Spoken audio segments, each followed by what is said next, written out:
पार्लिमानी secretary बराए सेहत नौशीन हामिद साहिबा हमारे साथ मौजूद हैं। बहुत शुक्रिया नौशीन साहिबा। नौशीन साहिबा, पाकिस्तान फार्मास्यूटिकल मैन्युफैक्चरर्स एसोसिएशन ने कहा है कि हुकूमत की जानिब से खाम माल की जो दरामदी पॉलिसी है इसमें ताख़ीर की वजह से मुल्क में दवाओं की किल्लत पैदा हो सकती है, बिकॉज रॉ मटीरियल आ नहीं रहा है। तो हुकूमत क्यों ताख़ीर कर रही है जब पता है कि इस वक्त सबसे बड़ा बहरान ही सेहत का है?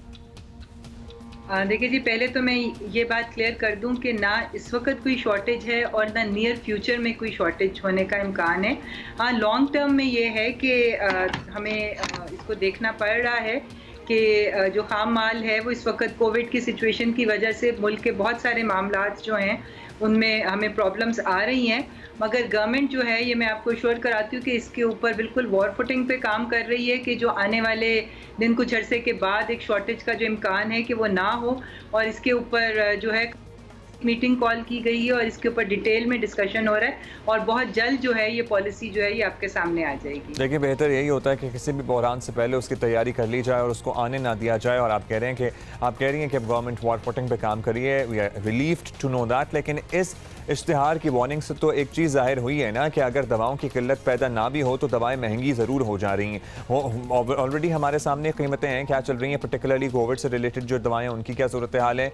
दवाएं पहले भी कई गुना महंगी हो चुकी हैं, गरीब आदमी पहले ही मुतासर था। आमिर कियानी साहब को उसी बात पर ओहदा छोड़ना पड़ गया था, लेकिन इस मामले की तफ्तीश में कुछ सामने आया नहीं, आपको याद होगा। तो क्यों कोई एक्शन नहीं लिया गया नौशीन साहिबा?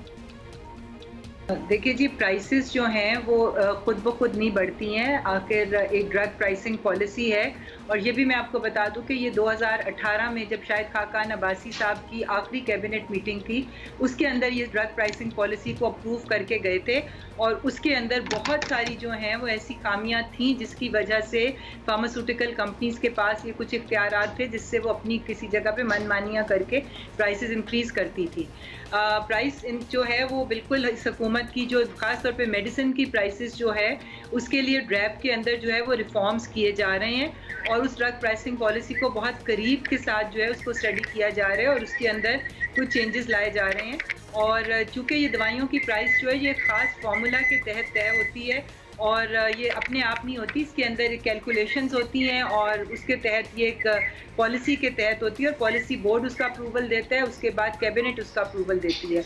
तो ये प्राइसेस इस तरीके से नहीं बढ़ेंगी।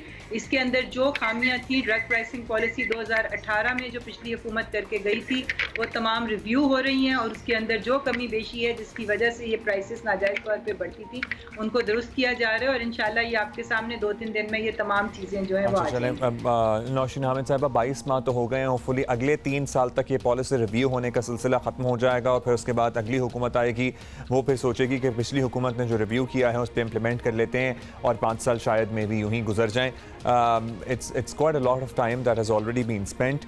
तो ये जल्द हो जाए मामला तो आवाम को कुछ सहूलत मिल जाए। और अब हर बात की तौजी और हर बात की रीजनिंग में गुज़श्ता और माजी की बातों को लेकर आना, people have stopped buying it now. Thank you Nausheen Hamid साहिबा, आपने वक्त दिया।